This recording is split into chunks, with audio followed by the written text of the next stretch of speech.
Today I'd like to show you how to use my new small shape templates and the finishing touch molds to make really cute and quick little charms. And I start by preparing the stamp with the cool slip. Make sure you're about 12 inches away. Just give it one light spray. That's all it needs. And you let that dry. And then I use the overspray that was on my hand to do the plastic and my roller. I am going to start by making the bee. And I'm going to make a large one and a small one.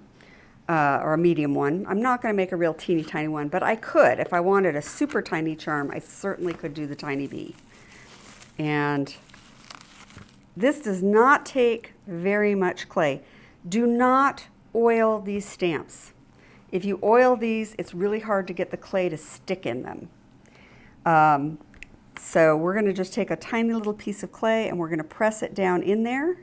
And then I'm going to wet my finger a little bit. And that's going to act like a lubricant that's going to help me scrape it off. I do not want to have to greenware finish these. They're too small. So you want to scrape it down level with the surface. Hold the scraper tool at an angle and pull it towards yourself, starting halfway. Sometimes I find if you go all the way across, you end up pulling it out of the mold. So if you just do the half and half, you can usually get a nice good scrape. Just like that. And that won't need any greenware finishing. I'm going to do the medium size one. When you're doing this at home, I recommend that you make several bees at once. Don't make just one of each. Because first of all, you could easily snap off the wings, and then you want another one ready to go without having to start over again.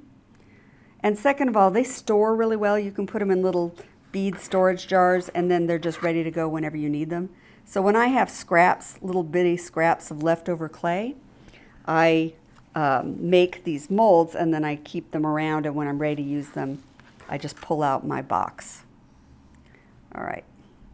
All right, those need to dry. While that's drying, I'm going to go ahead and roll out the charm. And I've already decided which one I want to use. This is the rounded tag shape.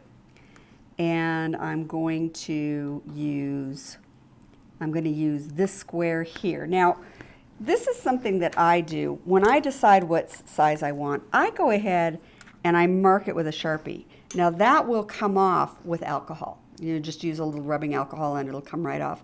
So I don't mind marking on my templates. And it helps me remember what I've decided. This is especially important when I'm making earrings, and I want to make sure both of them are the same size. All right, so I've got that. I'm going to be rolling this out with a green slat. I'm going to pre-roll with the red. Every time I'm going on a texture, I always do a bit of a pre-roll, and it makes the texture come out better. So I'm going to do the pre-roll with the red. And then I'm going to roll this out.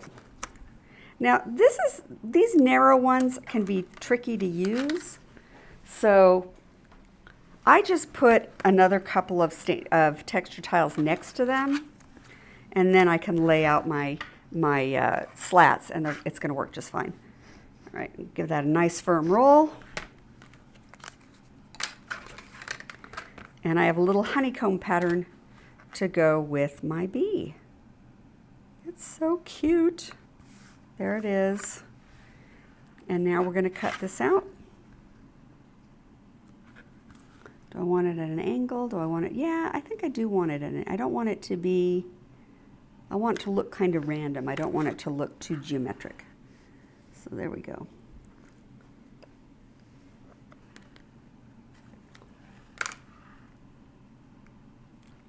And then I want to poke a little hole in that so I can get a jump ring in it. All right, so here we go. I'm going to punch a little hole. I think I'm going to hang it this way. I'm just going to give it a press and a twist and pull straight up. Oh, hopefully it comes out. If it doesn't, there it goes. All right, so we're going to let those dry. Make sure you just dry the bees in the mold, and then they'll come out very easily once they're dry. All right, the little charm is dry. I'm just going to clean up the edges, and this doesn't take much work. Just a little sanding block.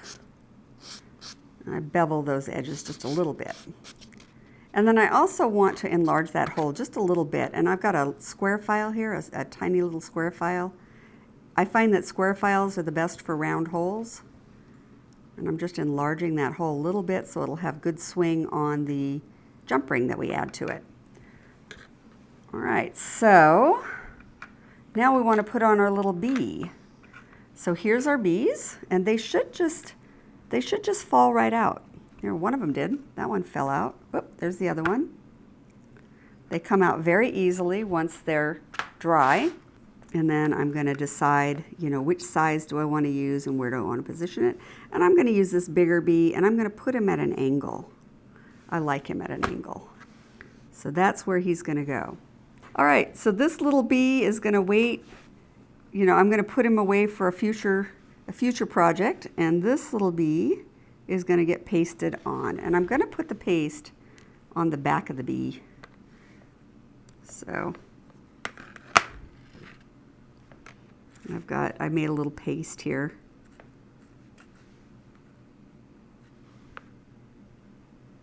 And I'm going to use a pretty generous amount of paste.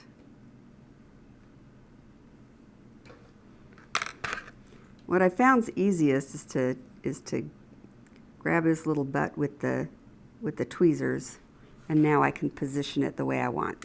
Oops. That does happen. I had to turn this around so I could see.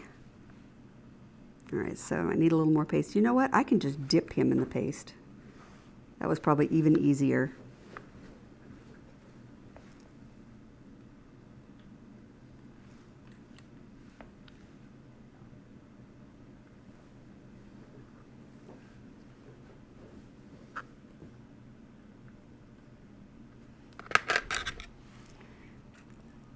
And now I'm going to go around the edges to make sure it's well attached.